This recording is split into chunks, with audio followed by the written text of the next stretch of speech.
great welcome for Ellen West. Dan isn't here yet.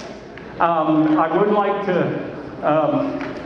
introduce our other celebrity is Ronny Jackson.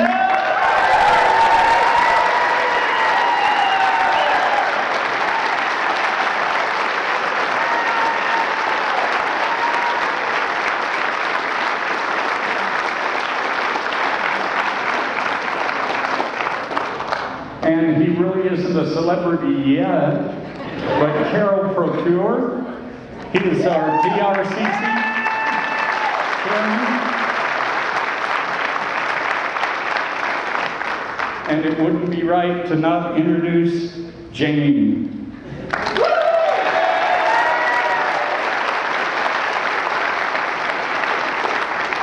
Okay, there's coffee refills at the table. I think that the water is gone. I'm sorry about that. If you have drinks in the cup, please make sure that you put a lid on them so we don't have any spills. Okay? And did Dan say anything about order? No, he's not here, so he doesn't get a vote. Oh, he doesn't get a vote. Okay. Okay. So. He's going up the back door. Take charge, Jim! Take charge! Yeah. Okay. So let's start with Alan. And Alan is our new state chair.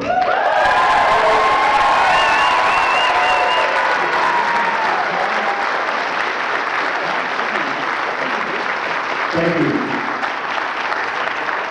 Hey, first and foremost, I just want to say, I'm sorry, I was muzzled, just got here.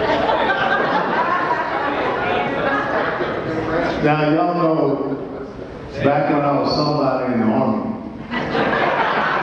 if you walked in late, we just dropped you for push-ups.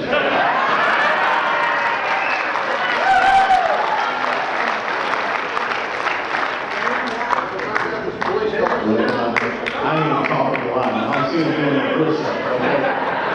Look, I'm not going to stand up there because I want to be down here with you all. Let me first of all say this. From the bottom of my heart, thank you for your thoughts. Thank you for your prayers. Thank you for your well wishes. I'm a walking miracle.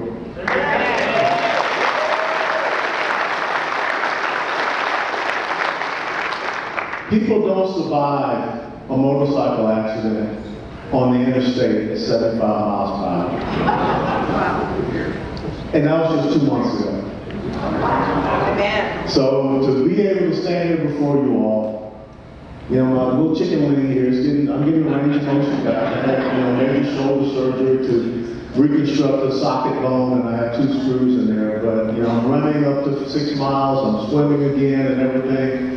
That's because of your prayers. And it says in James chapter 5, the fervent prayers of a righteous man and woman avail much. So thank you for your fervent prayers. But I gotta tell you, God has a sense of humor. Because the accident happened in the city of West Texas. But I'll tell you this also, I have a little bit of sense of humor. That's what paratroopers do, because even when you're suffering, you're hurting. I'm laying there in the trauma surgery room, doctor, and I looked up to the guys who were treating me. I said, if you guys put me down as a COVID-19 death, I'll come back and kill you.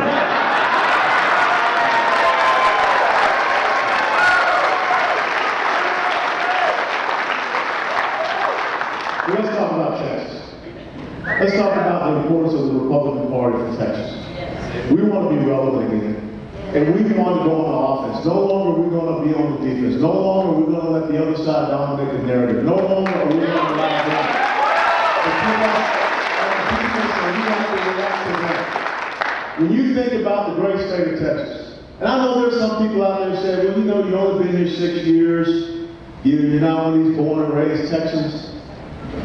But Sam Houston wasn't a born and raised Texan.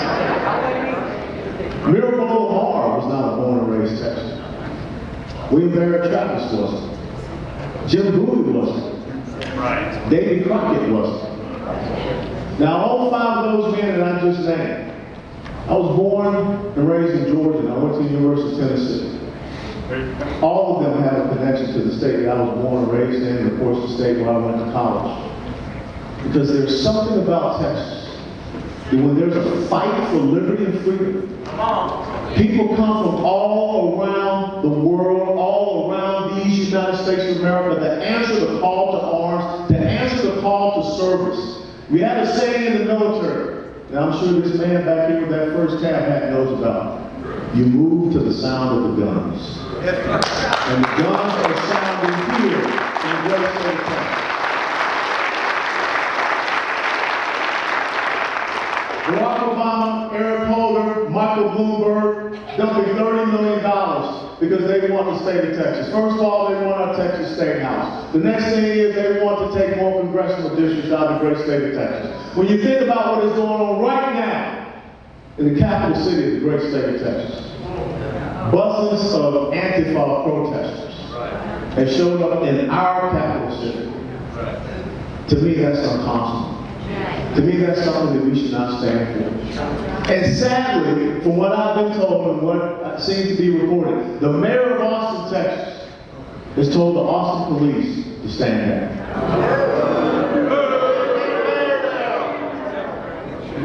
We will not see our capital city look like Seattle. We will not see our capital city look like Portland.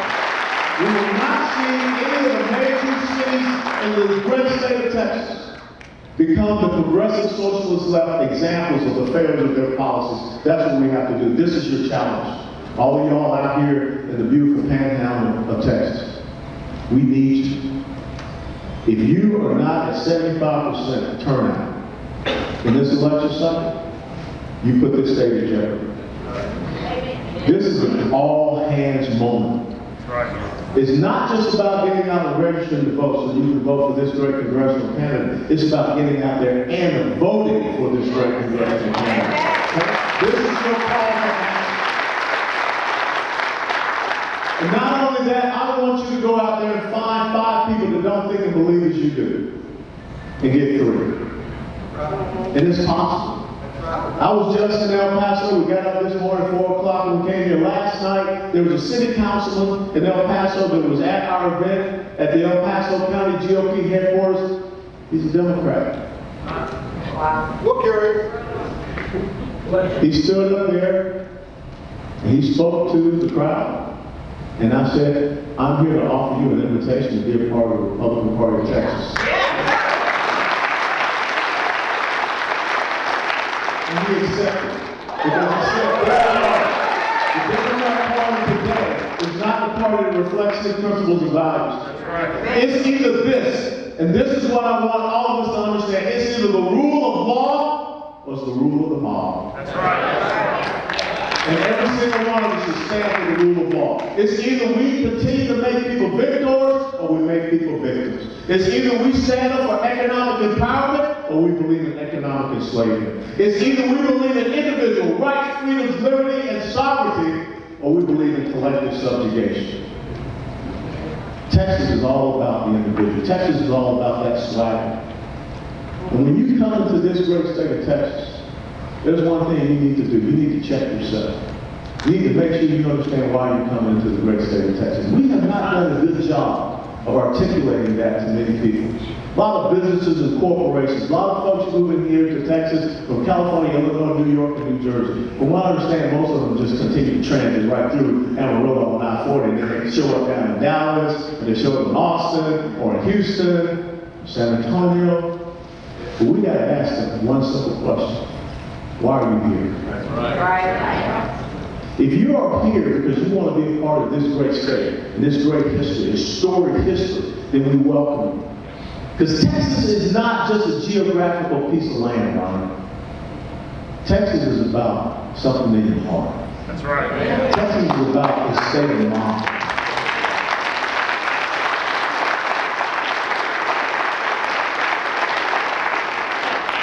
people aren't willing to be a part of that state of mind, then maybe they shouldn't be here in the great state of Texas. Because we will not look like California, we will not look like Illinois, we will not look like New Jersey, we will not look like New York. As a matter of fact, let's tell those people one simple thing. Since we're in church, remember what God told Lot when he was about to destroy Sodom and Gomorrah. He told the family one thing: don't look back. So we need to challenge those people. This is what we're going to do for the Republican Party of Texas. First thing, every single county, we are going to produce an entire ballot slate. Because too often we go into the ballot box and we have no clue of all those very key down ballot races. There's a lot of enthusiasm out there for President Trump. You all know your congressional candidate, but let me tell you something, you need to know your state house candidates. Amen. We got 3 state Supreme Court positions that are up for election. In 2018, the Republican Party in Texas lost 56 judicial positions. 56. Mostly in Dallas and Harris County. We cannot afford to lose any more of these judicial positions.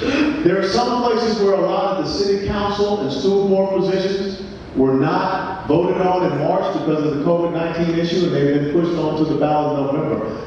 The most important elected position in the United States of America, and also in the great state of Texas, the school board. Do you want your kids to be educated, or do you want your kids to be indoctrinated?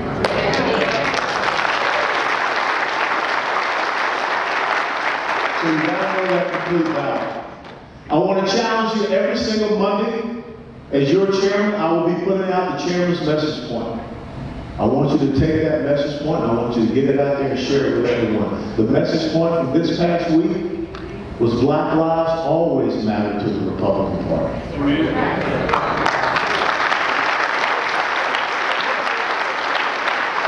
Because you are members of a party that was founded on Independence Day of 1867 by 150 black men.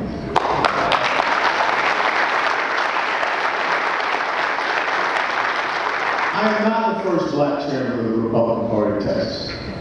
I'm not even the second black chairman of the Republican Party. See, that's what I'm saying. I can't even catch a break. That doesn't even make sense. I'm the third.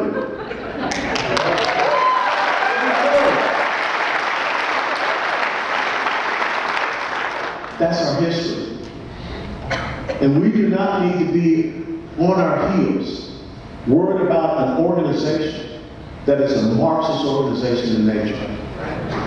When you think about this organization that has usurped this name, Black Lives Matter, they don't care about the real issues facing the black community today. They don't care about fatherlessness. They don't care that 20 million black babies have been murdered in the womb since 1973. They don't care about the decimation of economic opportunity. They don't care about the decimation of economic and educational opportunity in the black community. I was born in 1961 in a blacks-only hospital in Atlanta, Georgia. I grew up in the same neighborhood that produced Dr. Martin Luther King Jr. John Lewis, the deceased congressman, was my congressman growing up in Atlanta. But think about how the left treated Herman Cain and some of the things they said. An incredible life that mattered to so many people. An incredible life that was the embodiment of the American entrepreneurial spirit. And look at how they treated his life. You don't see them talking about all the shootings in Chicago. You don't see them saying anything when 1-year-old, and 2-year-old, and 3-year-old little black kids are being gunned down and murdered in their own homes. I'm telling you, stop being on your heels. Define this organization and understand your legacy as the Republican Party of Texas. And realize this, that most of the ills in our major urban population centers is because of a man who was the president, who's from Texas, by the name of Lyndon Baines Johnson. That's right. So we don't need to have this discussion about racism. We need to have a discussion about the failure of the Great Society programs. And if you want to know the biggest purveyors of systemic racism in the United States of America, it's their party.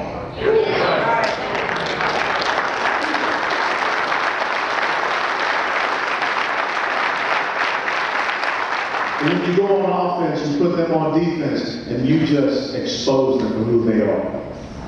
Think about how, let me tell you about how stupid the other side is. The very first thing that the Texas Democrat Party puts out on the press release about me, maybe y'all saw it. The Texas Republican Party just elected a racist to be its chairman.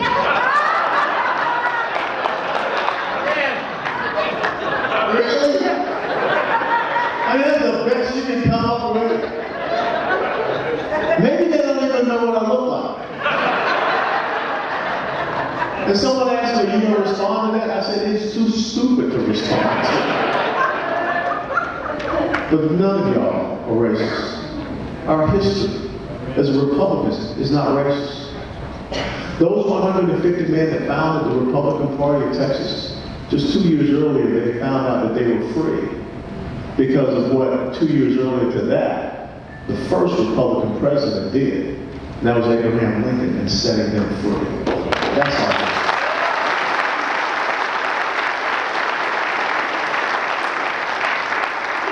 How many precinct chairs we got here? All right, precinct chairs. You know, there are two things that they say in the military you have to fear. It's a lieutenant with a map and a compass, and it's a sergeant with a clipboard. Well, all you precinct chairs, I want you to have a clipboard. You gotta have a clipboard that lists every single person in your precinct, this Republican. You've got to have, that's your battle roster. And if you can find out those independents, if you can find out some of those conservative Democrats that are out there, put them on your battle roster also. Because I want you to track and make sure that every one of those people have voted by November 3rd. And it's your responsibility, precinct chair. And we're going to help you, make sure you have the right names, but it's your responsibility to make sure to call, contact these people, and make sure that they get out to vote. Because that's how we're going to win. It's from the grassroots all the way up.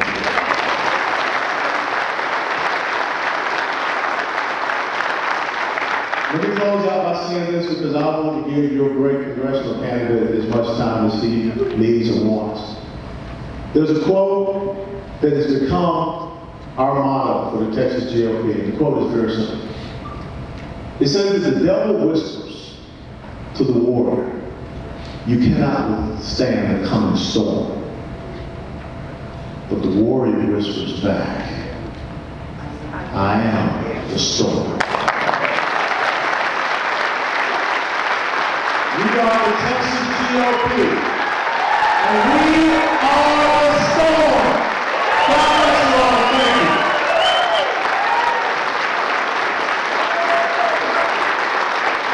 The next congressman, Admiral Dr. Ronny L.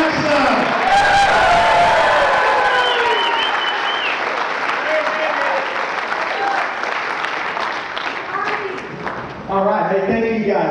When I got here today, I thought I was just going to get up and I was going to say a few words and introduce our new chairman. And the last thing I wanted to do was follow him as a speaker. I've heard him speaking up to know that's not a good recipe for most folks, including myself. But no, what I want to do is I want to just tell you guys, you know, our new chairman couldn't be more right. You know, we are on the front lines of this fight right now. You know, and I'm blessed enough right now to be the Republican candidate in the 13th Congressional District of Texas.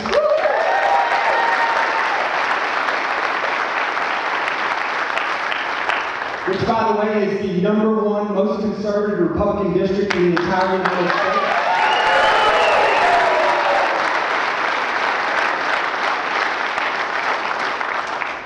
So with that said, what I want to tell you guys, what I've been up to, what I continue to do for the rest of this race. We got another race. I'm not your elected congressman yet. That's going to happen in November, hopefully. But what I can tell you is that the chairman's right. We got a lot of work to do here in Texas. You know, I came into this, you know, and you've heard me say, and I'm going to be brief too, because you guys are worn out from listening to me talk already, because I've been talking to you guys for months and months now. But I'll tell you, you know, one of the biggest challenges we have right now is to keep Texas red, right? And we don't worry about that up here in 13 all that much. We know that we're going to have a Republican congressman, the way things are right now. But we have to understand, and we all do understand, that what happens to us in this country is not just a matter of who's elected here, but who's elected all over this country. And in particular, here in our state of Texas, where we can have some influence on it. So I'll tell you what I'm going to do. I'm going to work hard to continue to fight this fight and to finish this race out in November. I'm going to be all over this district. I'm going to be talking to you guys on a regular basis. You're going to see me all the time. But the other thing I'm going to do is I'm going to get out there and I'm going to do what I can to keep Texas red. I'm going to find those candidates.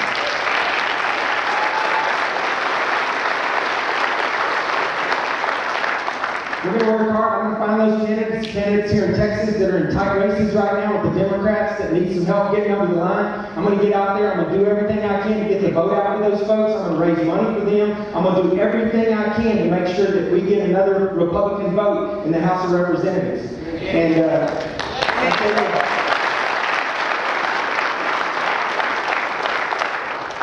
People say all the time, you know, this is the most important vote of our lifetime. You've heard that before, right? But I'm telling you, we all know, we're looking at the alternative right now, and this is the most important election of our lives. If we lose this one, I don't know where we go from here. I really don't.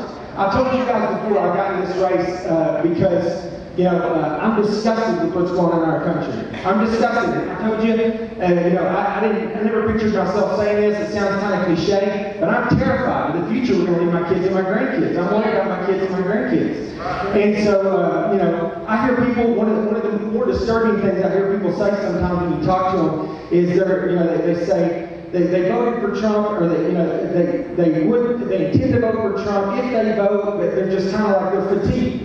And they're like, we're so tired of this. We're so tired of they've been attacking the president relentlessly. They won't let him do his job. It's just nonstop. And some people actually think, well, at least if he's not president anymore, this will stop. That's a real, right? I mean, it will. The attacks on Trump will probably stop, but we'll lose this country. We will lose this country.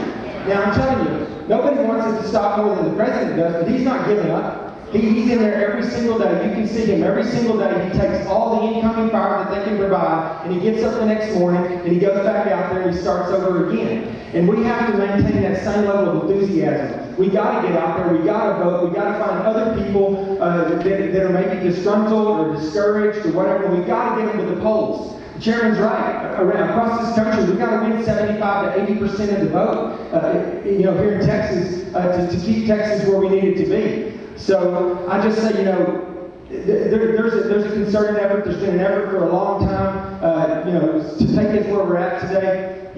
Some of you heard me say before that, the worst thing that happened in the Obama administration, 8 years in the Obama administration, every single thing that they did, everything they did was based on identity politics. Everything. Black versus white, man versus female, rich versus poor, gay versus straight. Everything they did was based on identity politics. And there's a reason for that. They're trying to make everybody pick sides. They're trying to fragment us, right? We don't need to pick sides. We're all Americans in this country. We need to get behind each other.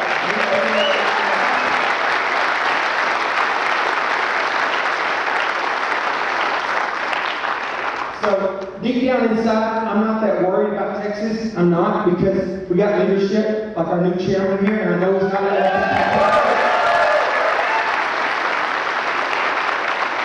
But I'm telling you, we can't take anything for granted. We cannot take anything for granted. We can't stay home because we think it's won. We can't stay home because we're just sick of politics in general. We got to get out there. We got to continue to fight, because it's not about who the president is for the next 4 years, as it is about where our country's headed for the next 20 or 30 years. And that's what's about to be determined in this race. That's what's about to happen.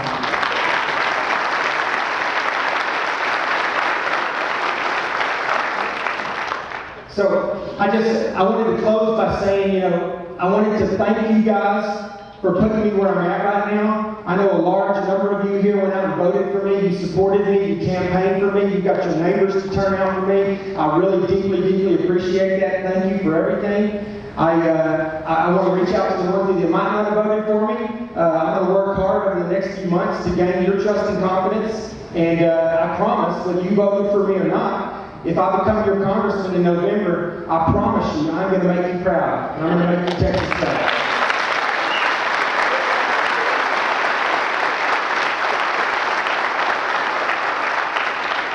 So So thank you guys for everything. I'm looking forward to this fight. Let's stay enthusiastic and let's get after it. Thank you. Hey,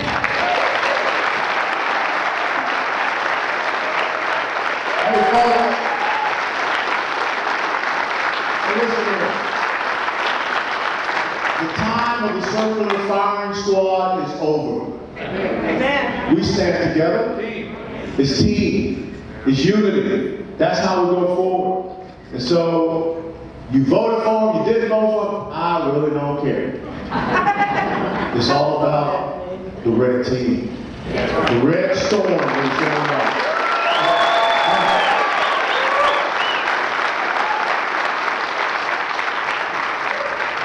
We take about 10 to 15 minutes. Questions? Questions for the future congressman and myself? Lisa? Yes, sir. You do realize you're in a Harley-Friendly city, right? Me? Yeah, yes, sir. Okay, I'm in a Harley. We got more Harley than Let me tell you something, man. I'm not getting on a motorcycle.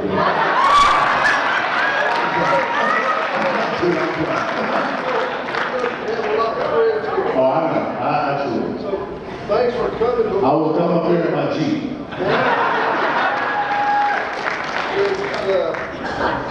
What are we doing to reach out to the folks that turn around and call us for races? I've got to tell you what happened yesterday over at Murphy's. I was buying gas for some lady.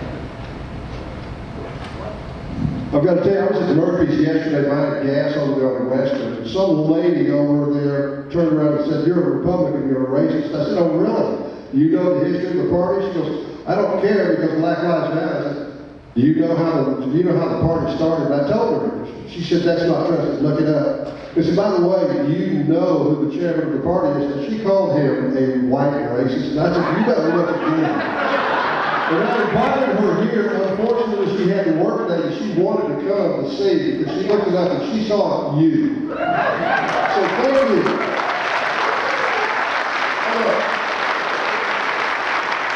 When they come up to you and they say Black Lives Matter, this is your response. Which Black Lives? Okay? You put the question back on there. And I always remember Black lives have always mattered to the Republican Party. Next question. Yes, sir. You know what can be done or is being done to try to keep Democrats from stealing this election? Yeah. Yeah, I mean, that's a big concern. If you all know what happened in my congressional re-election in 2012, it was sometime between midnight and 12:30, there was a 4,000 vote shift. Right. Okay, I was up 2,000, next thing you know, I'm down 2,000. And somebody called it. So we are working. We're going to make sure we have a voter fraud task force, and we're going to start working with the Attorney General and something else is going on county by county. We've got to force our roles to be struck. Well, I got to tell you, the rest of the country, I'm worried about Texas. Okay, that's my focus. I'm here to fight for you all because so goes Texas, so goes the nation. So if we fix it here, it's going to be fixed for the nation. Okay.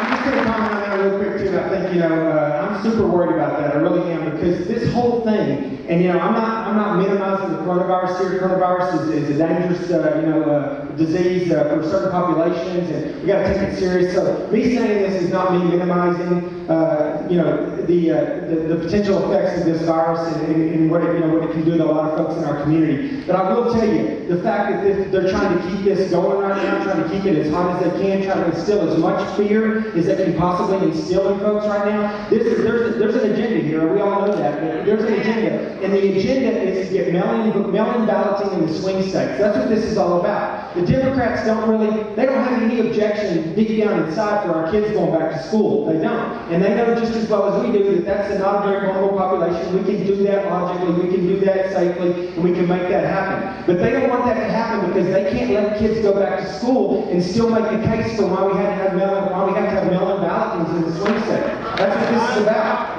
So, that's not going to affect us here in Texas most likely, but it is in other areas. So I think, talk to your friends, when you're online, we're all online. We have lots of other folks that we talk to that are outside of Texas and stuff. We just need to educate folks as much as possible that, that's going to be just fraught with voter fraud if that happens. And if they can steal the election, that's one of the quick ways that they would be, one of the best ways that they would be able to do that. So we're going to continue to stay after that. And I won't have any real influence on that yet because that'll happen about the same, simultaneously with my vote. But I'm working with the White House and people like that right now to do what I can to help get the message out there, to make sure that everybody understands what the real dangers are with this virus right now, what we can and can't do, what we should and shouldn't do. But right now, the Democrats, they just want to lock it down. They want to lock everything down as much as possible, and part of this being politically driven. I know last week or so, was it, y'all were in Finland, or desert down there with the president, you went out to the drilling rig out there, you visited one out there. With respect to the oil and gas business, where do you see us today, especially this area up here is famous, been around a long time, oil and gas up in here, small operators. How do you see it from small independent operators? Well, I think that their only hope of survival is to get President Trump reelected, period. I mean, right?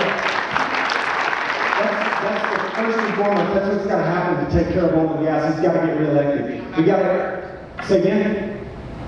I said, get them back to work. Yeah, that's exactly right. That's what I was about to say. We got to get demand back up, right? We got to get, demand back up so the price of oil can go back up so that we can all survive here. I'll tell you, he went out to that fundraiser there in Odessa, and they raised like $7.5 million at that luncheon, right?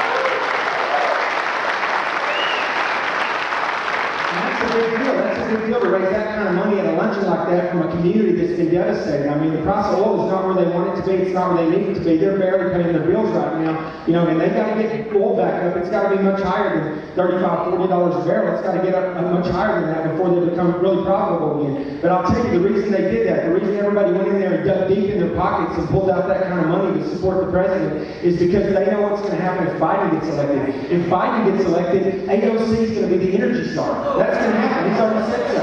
And you talk about devastation for oil and gas, it'll never come back. So I think we got to get demand up. We got to get the president back in office. We got to get some good, strong Republicans in the Congress, right? I tell people all the time that, there's good Republicans and there's bad Republicans, right? And there's Republicans that have the president's back, and there's a bunch of never Trump or Rhino Republicans out there that do everything they can to undermine everything in his agenda. We got to get rid of those people. We got to replace them with good, strong leaders.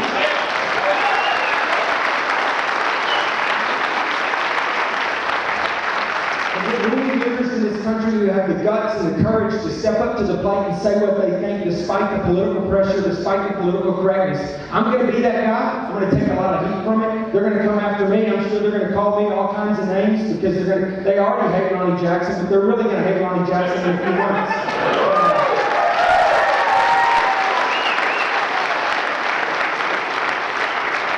Well, we got to get some leaders in there with the voice, and we're going to do that.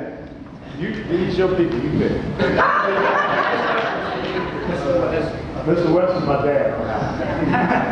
What can you do about these rhino that get elected to the state and then they get down to Austin and then they support the Democratic agenda, specifically with Second Amendment rights and the pro-life situation?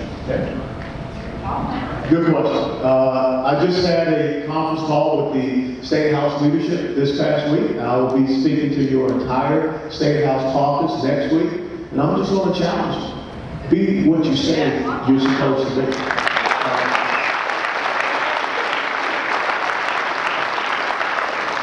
To come down and they ask you to go out on hot Texas summers, knock on doors, sit around and make phone calls, and then they get down to wherever, be in Austin or up in Washington, D.C., and they forget the people that enabled them to be there. That can't happen. So the most important thing I can do is to hold them accountable.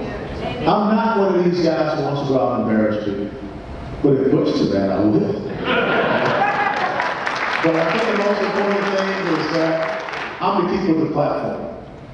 I'm the keeper of your planks. I'm the keeper of your principles. I'm the environment where the Republican is supposed to be in wedlock in the state of Texas. And I will not let you down with that. You think about it in the state of California. You're not going to find a Republican, a chairman of any committee in the state house or the state senate in California. You're not going to find any Republicans being able to push forward any of their legislative agenda in the state of California. So I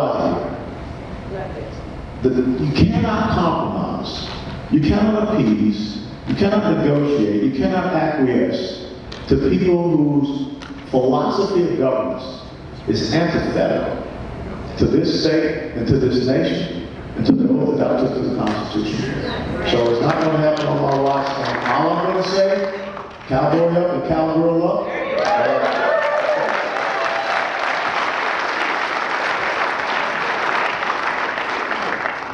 I know in 2016, Ted Cruz was having a tough time. And when he came up here, I remember Carl Rowe talking about it.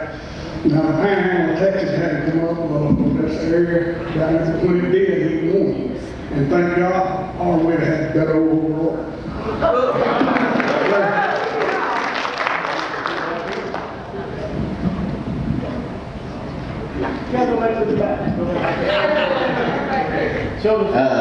My name is Brett Dudley Gibson, and I've been trying to reach out through proper channels to talk about an issue that threatens this district, mycotoxins, and I would just like to have the opportunity for my voice to be heard in that regard, and I would like to do it in closed door setting. Okay, sure, yeah, I'll get together with you and talk about that. Yeah, we give them back here. Thank you, Ronnie. Yes, Reverend, and I'd like to ask, could we have you introduce us to Vance Snyder? Could you bring him up here, Chairman, and bring him forward so that people might know he's our influence in the Republican Party up here? Is Vance here? There he is. Yeah. Come on down here, Vance.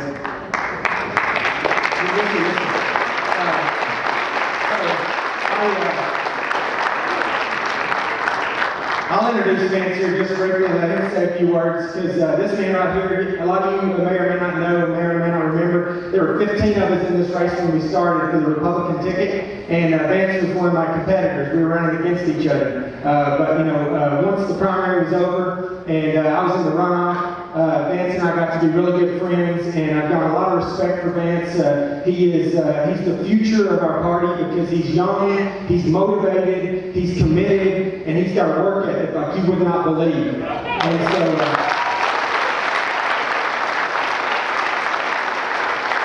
Vance is now running the Trump 2020 for us up here. He's running the Trump 2020.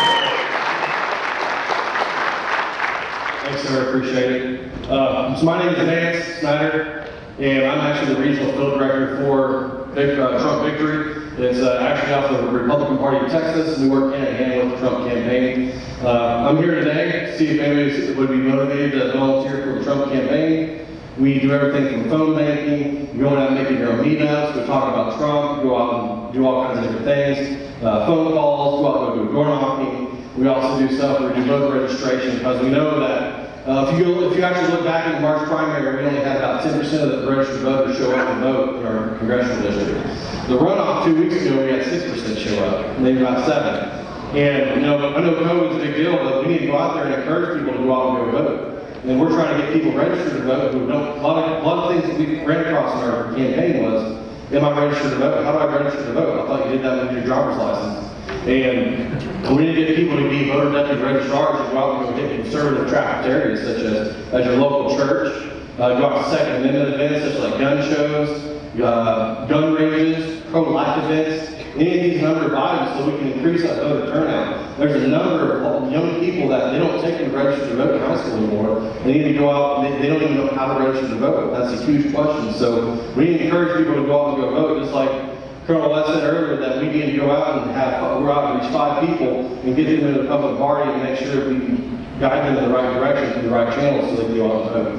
And, but if y'all are interested in actually volunteering for Trump Victory, my name is Vance Snyder. You know, feel free to find me afterwards. I'll have a sign-up sheet, a whole 9 yards, and I'll get you up with get you up in training and all those stuff. In the middle of this week sometime, I'm actually going to put together a phone bank training and get people registered to do phone banks so we can start making phone calls. Because we're not just focused on Texas 13, we're focused on Texas 32, we're focused on Texas 21.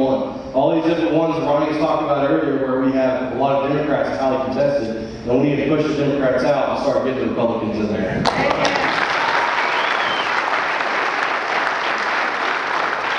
Let me give you a very simple scary factoid. In 2016, 25 million Christians did not vote in the United States of America. Wow. You want to talk about the first place to have voter registration? Churches. You know why that's so important? Think about the Supreme Court decision that came out last week, where the church in Las Vegas said that it is unfair, it is a violation of our First Amendment right, and also 14th Amendment, equal protection under law, because the government decided that a casino could have 50% occupancy. But they told the church they could only have 50 convents. It went all the way to the Supreme Court. The highest court in the land said to the church, you have to stay at 50 convents. I do not ever want to see another Easter where church doors are closed. If you don't come out to vote, that's what happens.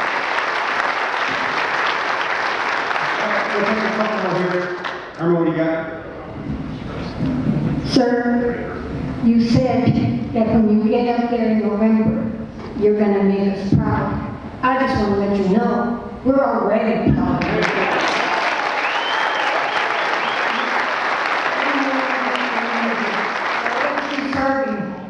I want some of that. But we are very, very proud of both of you. I'm especially proud to be standing in the presence of two military men.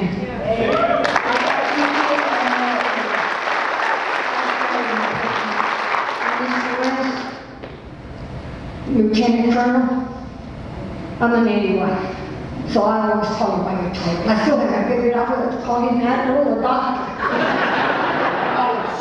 Sir. You know wrong with sir. I am so proud to have you be our leader, because we've been asking for years to have Republicans with a backbone.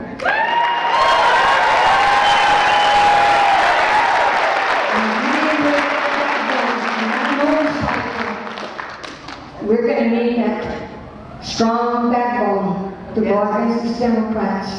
Yes. So I didn't get a chance to meet you before when you came to Amarillo, but thank you so much for bringing him here, because a lot of people wanted to meet him.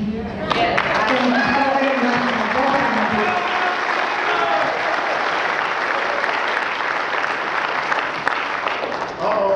I think former Chairman Meckler is using his Chairman Emeritus status to ask the question. Trying to embarrass me. So Chairman, I just want you to know how much we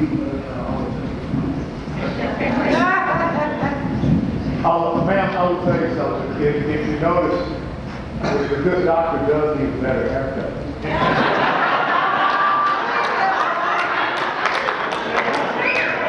Are you saying you need a flat top? Is that what you're saying? That's no fair stand.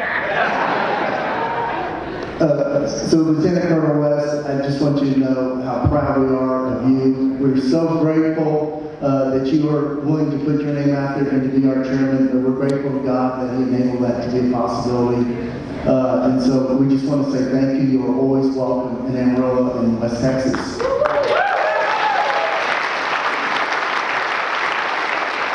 My question, how important, I already know the answer to this because I was in that job one time, but how important is it when you send out a fundraising request, how important is it that we step up and help write those checks? Let me put it, can everybody hear me? Yeah. I'm your gladiator. I'm willing to go into the arena to do the fight. But you can send me into the fight with a strong shield, with a good sword, and with a good sturdy spear, or you can send me into the fight with a plastic spoon. That's what I'm challenging you to do. I will go into the arena and fight for it. But this organization does need your support. Yeah. And one of the things that I remember being a congressman when I was in Florida, Chairman Metro, everyone comes to Texas to raise money. You know that, right? It's time for folks in Texas to stop sending their money out to all of these different areas and start protecting your own house.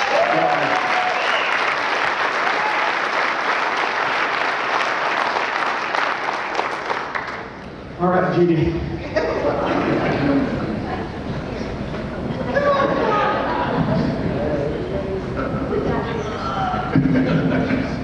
First of all, it is an honor to talk to you.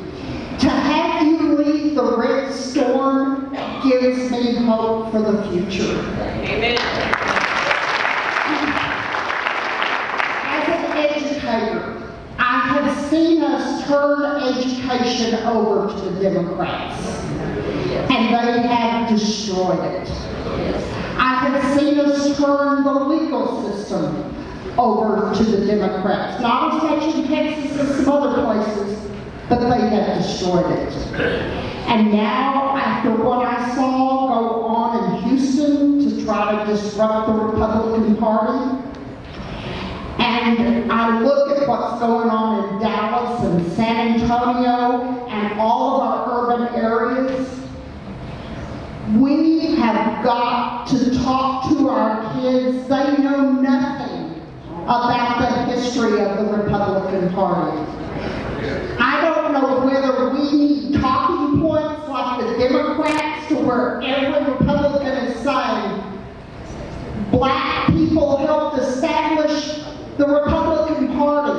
They don't know that. And I'm sure it's not going to be talked about in any school.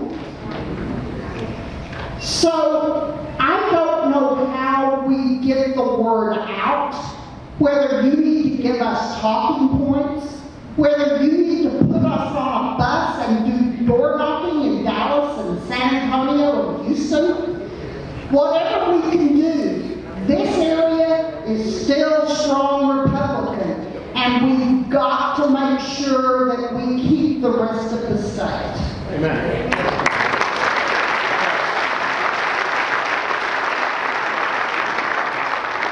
So as I said, every Monday, the chairman's message point goes out. I want us all to be on that same sheet of music as she just discussed.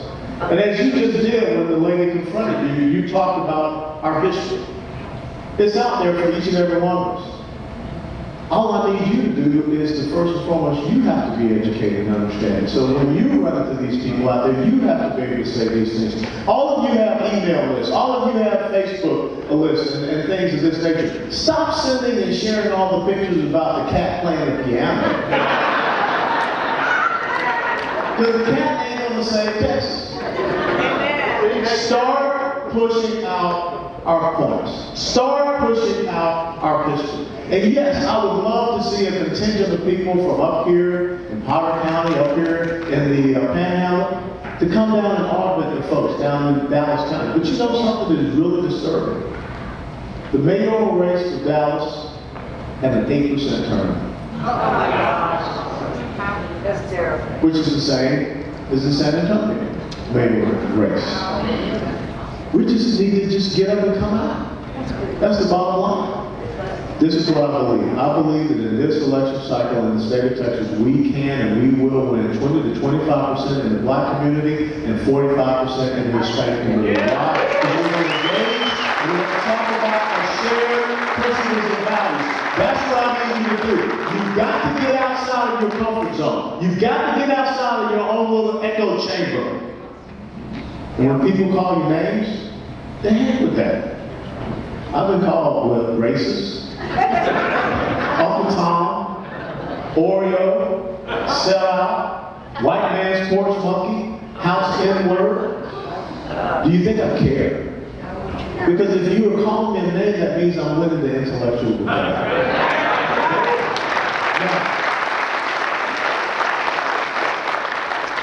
I'm going to challenge you to go and watch this documentary.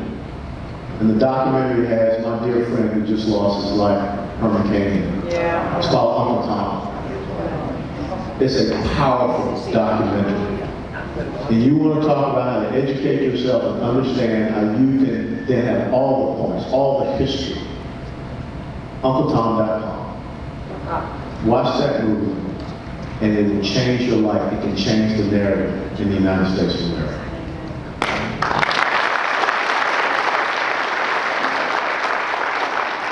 I do Phil Donahue. Yeah, I'm that old.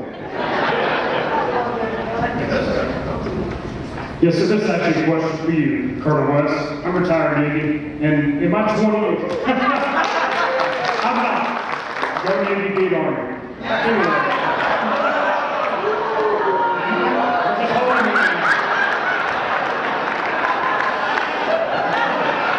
No, I'm going to ask this question. So in my 20 years, All I know is that the village people sang the theme song. in my 20 years, after I retired last year, I look back on my career and realized that our diversity was our greatest strength. And I spent 20 years mentoring young men and women from every background, and I did that with conservative beliefs and values. Now I want to know, what is our plan as Republicans in Texas to reach those minority communities to show them that our economic policies will give them a hand up to take control of their own finances, their own financial future for their generation, to get them out of the systemic poverty that has existed under the Democratic Party. Great question. Every time I'm on Fox News, Newsmax TV, a radio interview, or anything, that's my message. Because I'm the living example of that. Yes, sir. Yes.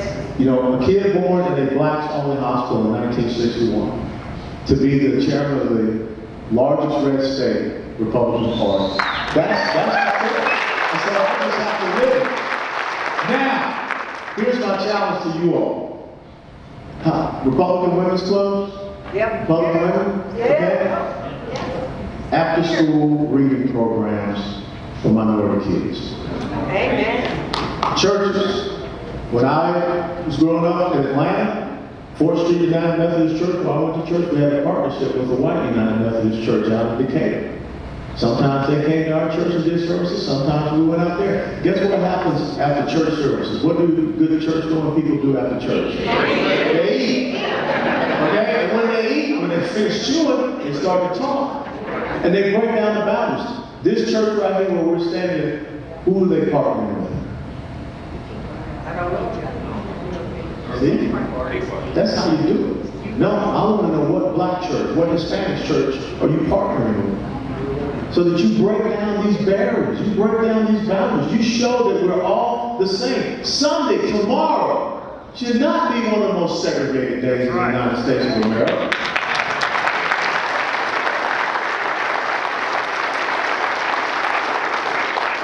So every single day that I wake up and I walk outside of my house, I'm on display. I know that. And I'm delivering the message. And I'm showing that beacon of hope for those that need it the most, that they can be a victor and not a victim. But I also need you all. And if you ever say the word outreach in front of me, I will hurt you. I hate the word outreach. Outreach means that you show up on Black History Month, or Hispanic Heritage Month, or Asian Pacific Month, and you sing and dance and you do whatever. And you know, some of y'all ain't got no rhythm, y'all. You get real bad, okay? But then the thing, nobody hears from them again until 2 months before an election. And you say, come vote for us. You gotta be there every day. You gotta engage all the time. You got to talk about policy inclusiveness.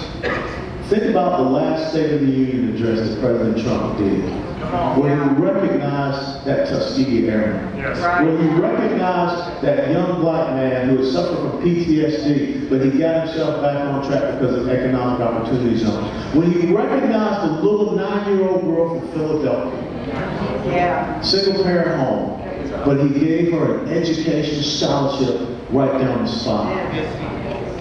And what did the faces of the Congressional Black Caucus do, Future College? What did they do? That is what we should show. That's why I've said black lives have always mattered to the Republican Party. Because all lives have mattered to the Republican Party. Because the Republican Party believes in individual rights, freedoms, liberty, and sovereignty. That's the message.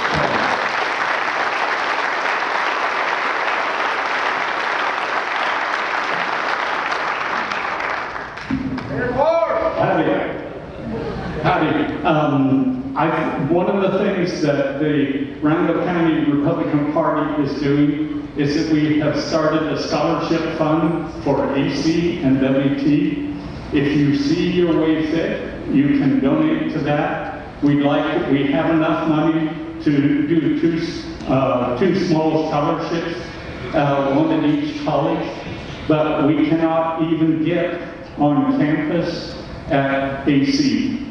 So if you could call the dean, that would be very helpful, because he is so far left leaning that it's a wonder that he can stand up. And so, but anyway, you can contact me through the Randall County office, and I have the phone directly to my home phone. Let me ask you a question. Do we have junior ROTC programs in any of the high schools here? Yes. Every branch. Yeah. Wouldn't it be great if the Republican Party up here raised enough money to provide an ROTC scholarship to someone in the Army, Navy, Air Force, or Marine, our junior ROTC program? You know why that's important? Because I started wearing the uniform of the United States of America in 1976 in high school junior ROTC. That's what I mean by making it. One more question? I'm just going to say something real quick about that too, Tim, is that, I think that one of the things that I want you guys to know that I'm going to be very aggressive about is education. And you guys have heard me say this before. One of the biggest problems we have is just like Chairman West was saying earlier, those folks are moving into Texas in drugs right now. They're coming from New York and New Jersey, from California. And you would think that they would look around and realize that they destroyed the state they're living in so much that they have to actually leave, that they would come here and not make the same mistakes twice. But they're not. They're coming here, they're bringing their liberal politics with them. Okay? So we got to make sure, we got an entire generation of kids out there right now, an entire generation that have been brainwashed by the far left and the liberal press to think this is a horrible place to live. And it starts in the primary education here, but it's really prominent in our university system. So with regards to stuff like Tim was talking about, I think that, if universities around this country are going to discriminate against the Republican Party and people with conservative values, we got to find a way to pull their federal funding. They don't need to get a dime.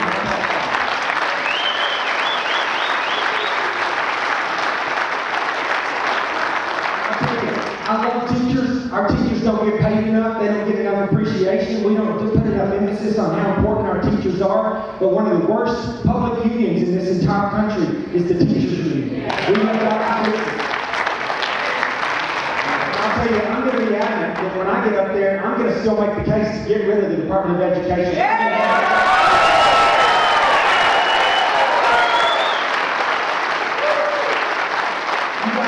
Before, the federal government has no business educating our kids. None. That's a state and local issue. I know a lot of people from New York, New Jersey, and California picking out curriculums and picking out books for my kids and telling me what they're going to learn, because they will teach them things that we do not want them to know. I promise you.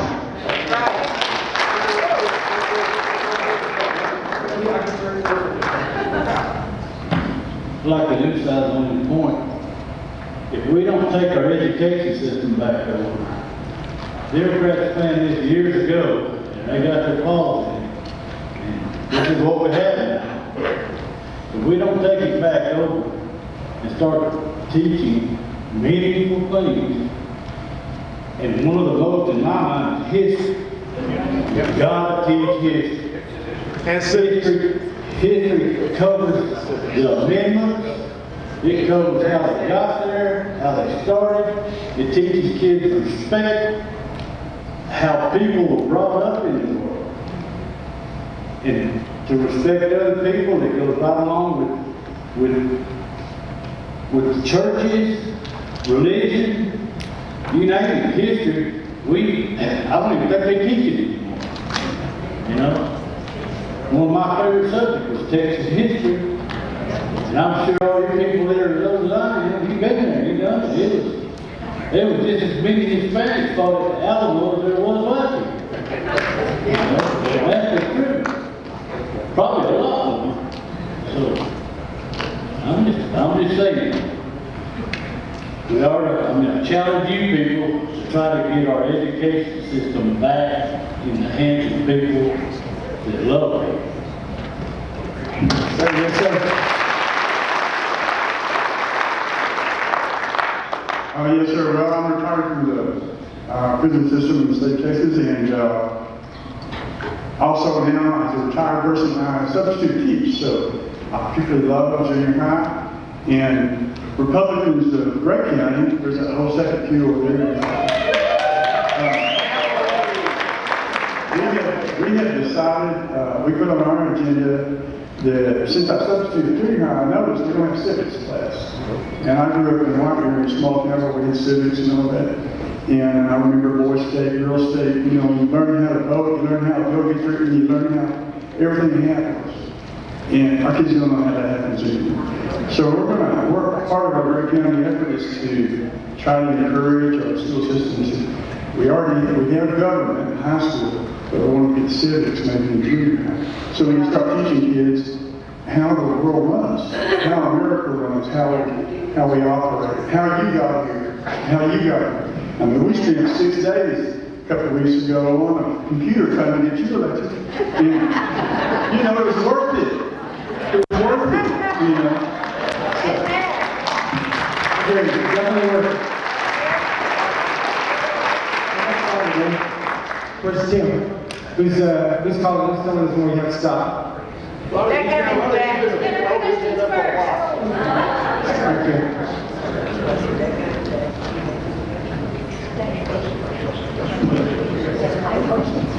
know so many of us, we just can't ask people, tell them, do you know the Lord?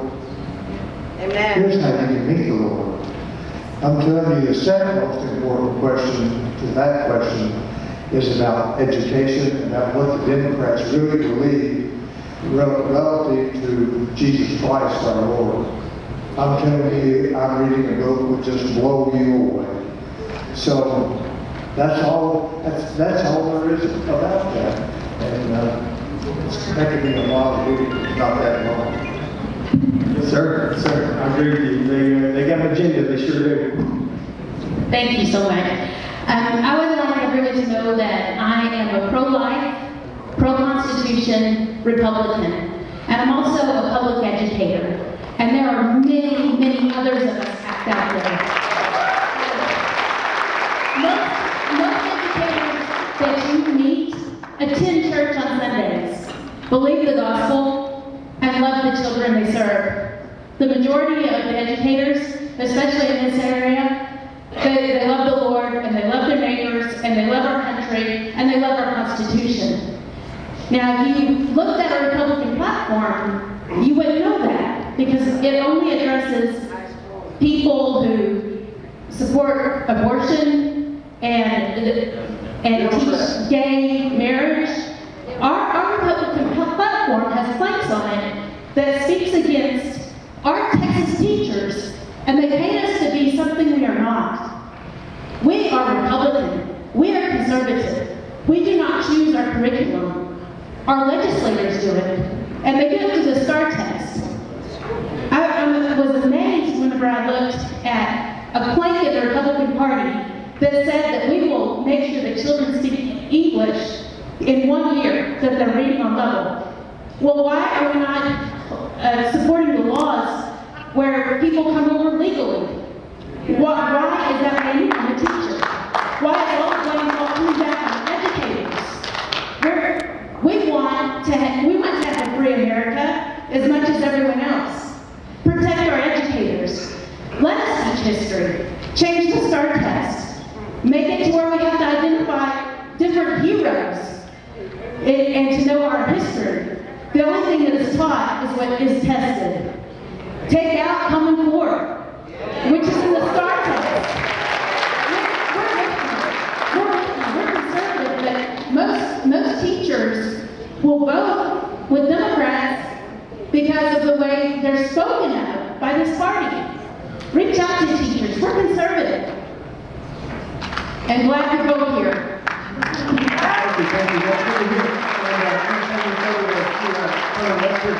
I agree with you. I think, like Colonel West said, one of the biggest problems we got right now are school boards. So those elections are important because that's determining a lot of what you're talking about as well. You know, when I retired from the Army, I taught high school for 1 year at Deerfield Beach. It was such an enjoyable experience. I volunteered to go back to Afghanistan. It was not rough down at Deerfield Beach. I mean, you don't be in the combat zone, you need to be armed. But this is what I was saying, man. You need to be a delegate. And in being a delegate, you're our delegate. I'm a delegate and I voted for you, okay? It ain't about me. But this is what I want you. You need to have a voice in your caucus. Because that plank system, that's where you come in. And you need to get more teachers to be delegates so that they can make sure that we have the right type of focus planks to talk about the things that you are dealing with as an educator. I think that what we find more so in our platform, our planks, is looking at the system. But we would love to have the input. In Florida, we have a thing called FCAT, Florida Comprehensive Assessment Test. And I taught government and I taught honors history. And guess what? When it came to FCAT, immersion time, prep time, I lost my students. Because you're right. We're teaching kids how to take a test. Yeah. We're just making, rote memorization, robots. We're not teaching critical thinking skills. Right. We're not teaching our young people how to rationally think through problems and issues. And so we need to have that wholesale change and get back to making sure that education is relevant. And that's why I think it's so important that we do have history, we do have civics. But we also need to have public-private partnerships in our education system. It's one thing to teach a kid about the Pythagorean theorem, but if they don't know the reason for using the Pythagorean theorem, then why don't they learn? So you teach the theory, but also you bring in someone from the private sector to teach the practical application of it. And then guess what else you have? You have the opportunity, if you score well, A or B in the class, then you get to have an internship at the place where you just had this person come in. That's how we create the next generation in many of our skill sets out here. Amen. So that's what we need to be focused on, and I would love to have you pushing for that as we get to look at our platform and our place. Amen. Very good.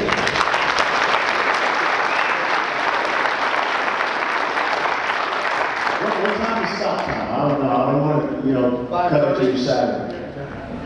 I thought, I love the direction she went with her question, but the direction that I was going to go, I'm a retired assistant principal, and schools are begging for tutors and readers, and especially on the other end of town because people are scared to go to those schools. So that's where you get involved because that's what the Democrats have done. They put people in place to be in touch with young kids.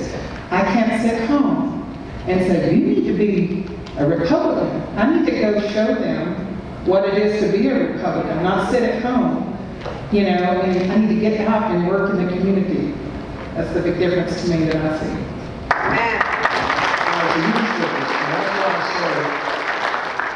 When you show people that you care about the kid, that's an incredible relationship that you build. And so that's what I said, look at after-school reading programs. Look at how we can get some of these kids in some of our local businesses to give them an opportunity. Because if you don't, then they're going to hang out on the streets, and next thing you know, the sheriff or the police department whatever you want to deal with. So we have to be proactive with that. So that's something, an initiative we can start here. I'll come back here, ma'am. I didn't run this today.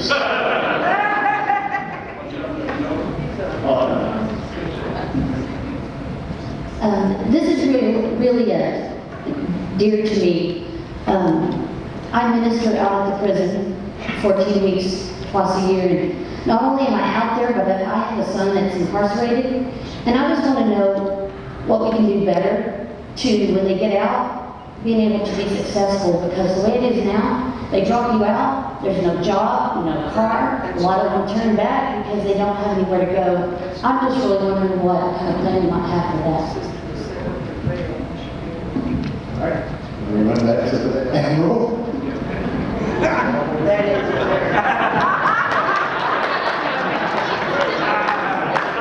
Well, I think we have it's really not compared apples to oranges. We have a lot of similar problems, and I can tell you as well in the military. when people get out of the military. We lose a lot of folks in the military. We have like, I think 17 to 20 veteran suicides every year. It's because we lose these people. They get out and, they've been a part of something for all this time, and then suddenly they're out on their own, and, they don't have any friends outside the military. They don't have a network, a social organization that they can fall back on. Nobody to listen to them and have problems and things of that nature. So I just think that, what I'll tell you is I'll look into this more and I'll find out what some potential solutions are, and I'll put that on the agenda of things that we need to address and look at, because I'll be honest with you, I had to spend a lot of time, you're in a different environment than I am, you're living it every day. So I think that we got to come up with some kind of system where, we provide support on the way out, and check on our veterans. It's not just a parole officer or something like that, right? Most of those folks probably don't care too much about the individual anyways. They're just, so we got to figure out a way to have people in place. And I think once again, it goes back to what the Colonel was saying, with regards to one of the organizations probably most interested in doing stuff like that are the churches and stuff too. So maybe the churches, I know a lot of churches have mission programs, have prison programs that they run and stuff, but maybe as members of the church, we need to be a little bit more active in those programs and providing some friendship and checking on people and making sure they're doing okay. Because it's just like everything else in life. If you can get past that first period of time, I don't know what that time is, 6 months, a year, whatever, you're probably going to be okay. You're really vulnerable right up front. So I'll do everything I can to help address that issue. Thank you.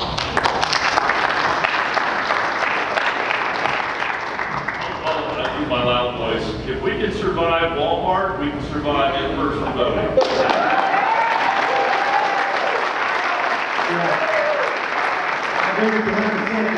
And that's what they're worried about. They're worried about us going back to school and things like that and taking that argument away from them.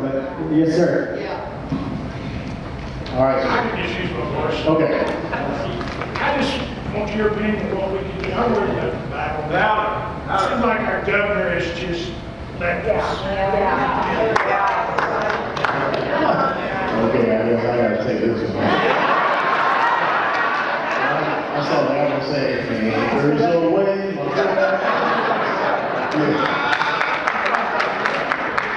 I think it's so important that, again, we have to have the rule of law.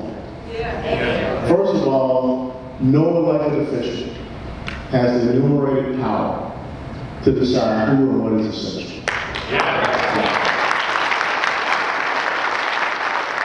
The other thing we have to come to realize is that America is a constitutional republic.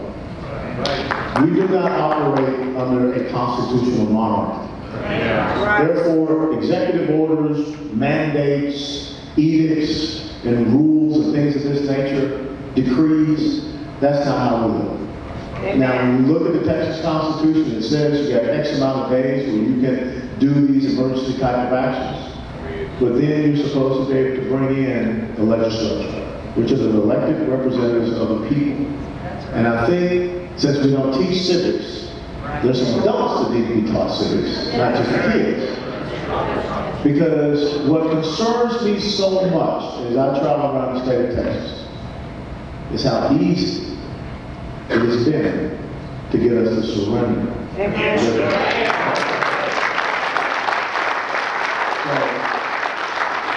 Let me remind you of a quote from Benjamin Franklin. Those who would surrender essential liberty for temporary security, in the end deserve neither liberty nor security. Right.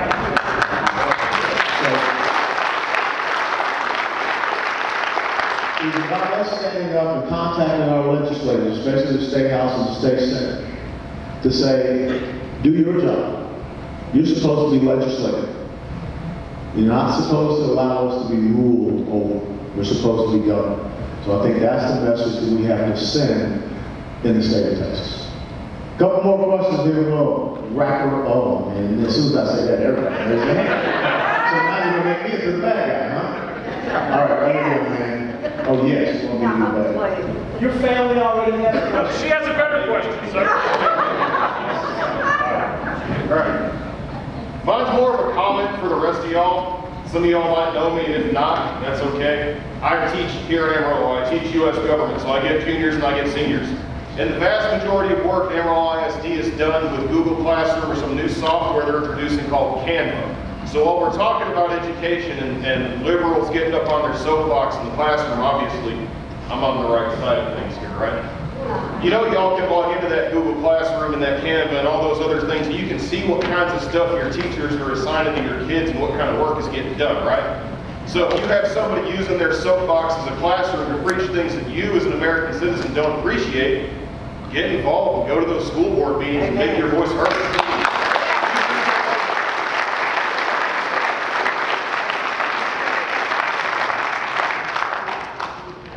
I'm going to start from the back and work forward. My exercise. Aren't you glad that I'm working on that lunch we had, Ross?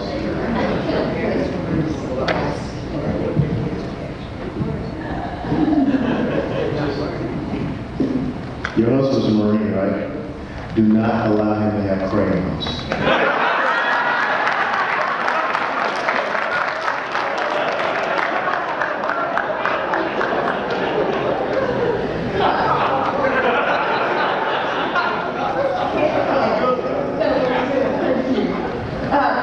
Ronny, I have a question. I work at Pentex, which is the bomb factory. We hope and pray that you do not forget the bargaining units out at Pentex, because we feel like Matt has forgotten us. He did forget us. Thank you very much. Yeah, and we begged and begged for Matt to stop in and talk to us. And, unfortunately, they stuck him in, stuck him out. And we had to ask him so many times, come and talk to us, because we are his constituents. So we're begging and pleading, please don't forget us, because we are your people, not Tennessee. We have to work with these people, we have to be part of Tennessee because they brought us together. But you know what? We're still your constituents, and we will vote and keep you in there as long as we can. Thank you. Yes, ma'am, I appreciate that. And you can absolutely positively count on me to defend Pentex to my last breath. I've already been out there twice, and I've already met with them, and I understand how important that is, not only to our national security, but to our local economy. People don't realize out there what they do. They have millions and millions and millions of dollars worth of contracts out there that rely on local contractors here in our local area to get all that work done. If they were to go away, it's not a matter of how many employees at Pentex would lose their jobs. Tons of people that are out there that rely on Pentex for their livelihood would be gone as well. I spent 24 years in the reserves and 25 years on active duty, so I got 29 years in the military. I'm going to take care of all the defense industry in this district, whether it's Shepherd Air Force Base or Pentex or Bell Helicopter or whatever it is. I'm going to fight hard for those, and they will be above every priority in the country as far as bases and institutions go, because they're in my district. This is my district. You guys sent me there to defend those areas, to grow those areas, and protect them, and that's what I intend to do.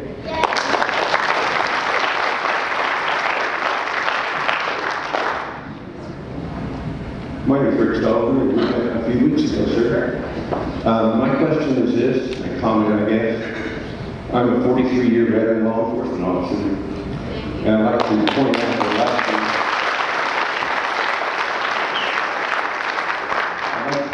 last year, 147 police officers died in the line of duty. This year, as of yesterday, we've lost 146. We're on target to hit 250 or 300 officers that will die in line of duty this year. My question, gentlemen, is there any discussion in Washington, D.C. or Austin, Texas on supporting and defending the thin blue line? The thin blue line, the officers. Yeah, absolutely. And I'll tell you, your biggest advocate is President Trump. He loves law enforcement. He does, right? And I talk to him about it all the time. And I just just want to tell you thank you for your service. I'm sure that Colonel West feels the same way. That in the military, I consider police officers my brothers and sisters, just like the other members of the military when I work with them, and we're all in the same fight. You guys go out there every single day and put your lives on the line to protect our families, our properties, and our lives.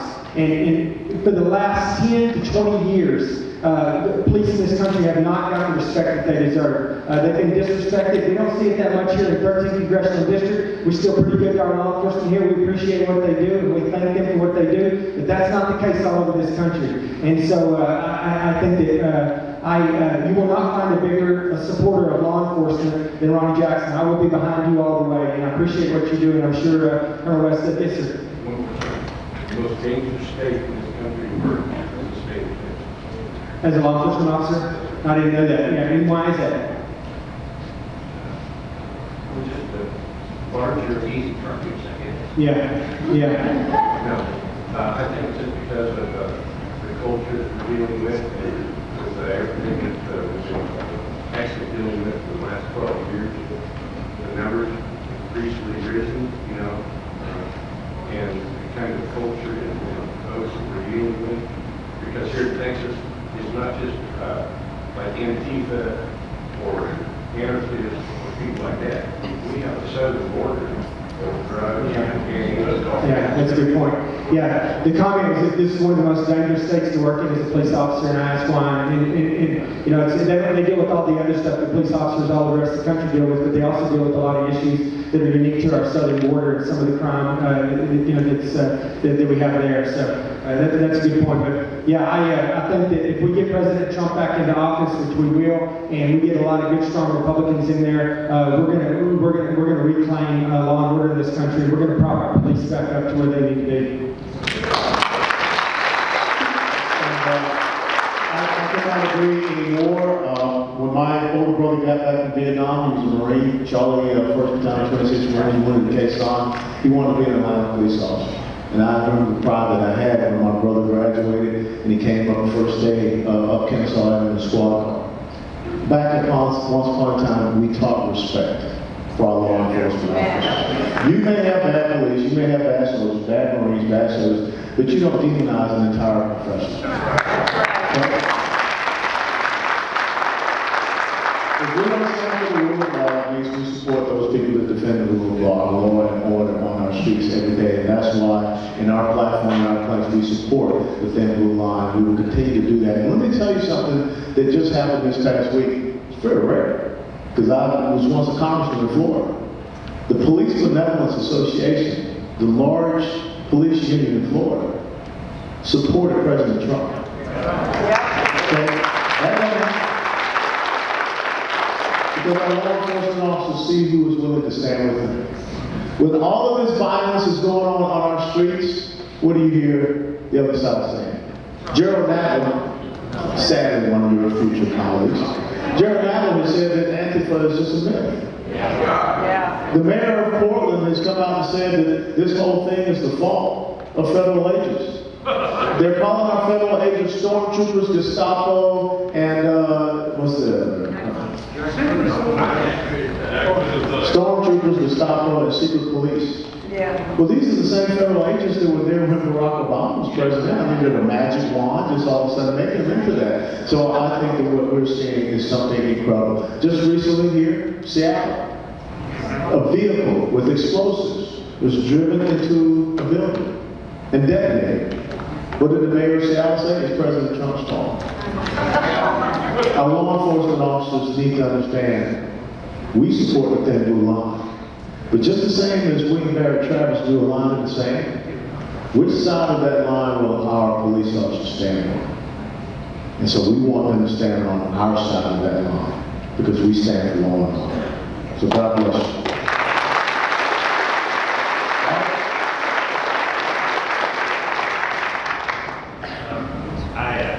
I did read your email this morning about the rest of the convention, but would you make a comment here about the unfinished business with the platform and the rules? Yeah, one of the things, I think it was Sunday late, it was decided that the rules of the platform would be, suspended, and we would proceed to vote on, of course, all of the caucus issues as far as the SRC, the chairman, vice chairman. So what we have to do, we have to reconvene, we have to come back together to finish the business on our rules and our platform. One of the things that was voted on was that a committee of 10 would meet, and they would make a recommendation back to me, and of course we shared that recommendation so that all the delegates can see. I do not want to disenfranchise delegates, and I think many delegates were disenfranchised. My guidance to that committee of 10 and my guidance that went out was that you still get a say-so on that recommendation, up or down vote. I want to finish the business of our convention before we get into November. I don't like to kick a can down the road.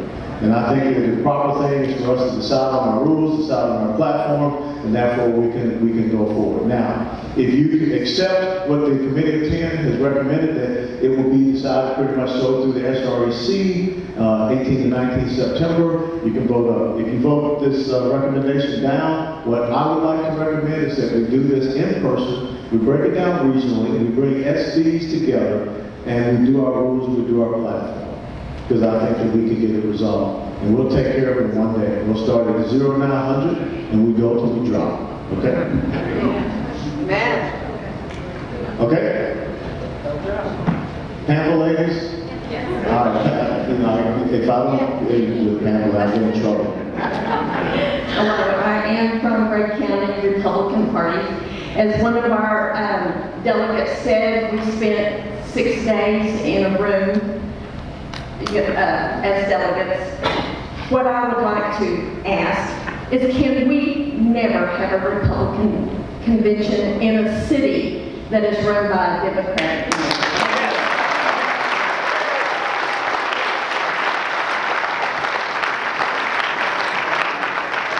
Well, this is one of those questions, if I don't say yes, y'all going to kill me. So you got to box me in. No, we're not going to do that. But the real thing, the real issue, is that I don't want to see any major city in the state of Texas run by a Democrat.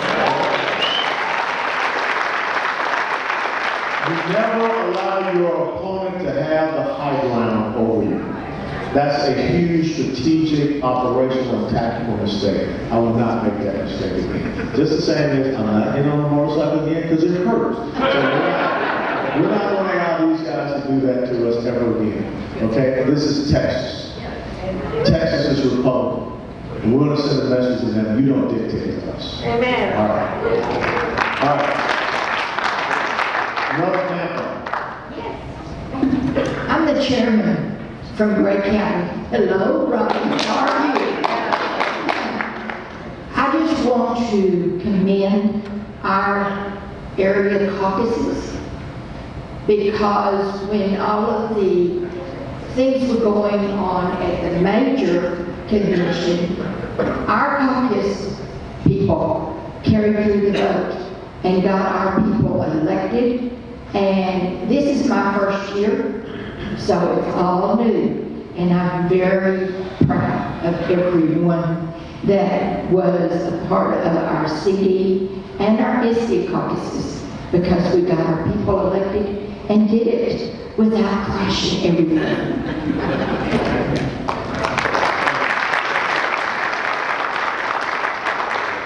Since I'm over here. Okay. I'm Carol Kira, and I'm the county chairman for Bailey County. Recently, I was elected to be your SD rep on the SREC for Senate District 31.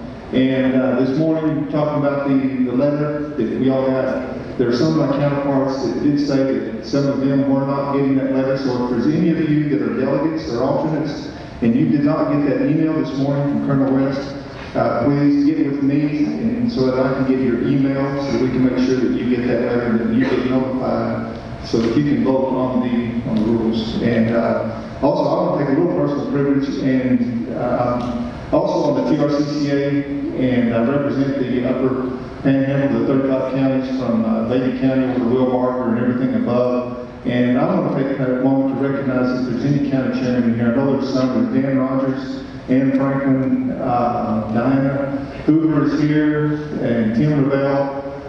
All these do great jobs. I know Dan, speaking of the caucuses, if it weren't for him and for Tom Mepper, I don't know that we would have got through the SDNCP caucuses in 31 and 13, so I want to thank him.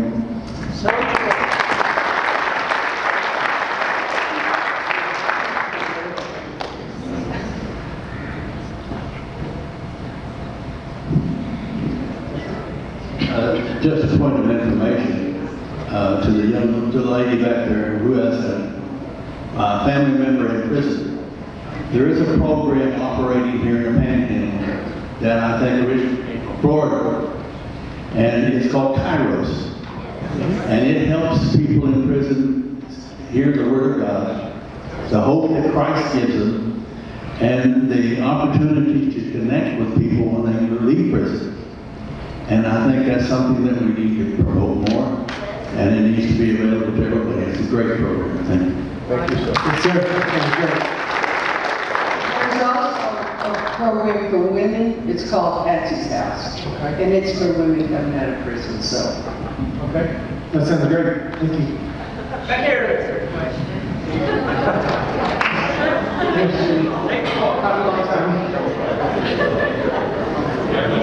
There you go. But he's walking, he's not running. Talking about getting your kids involved or getting kids involved. Kids need to be involved like mine. Okay, I don't see a lot of kids here today, except for over here. Great kids. I'm glad you're here. This is how you teach kids.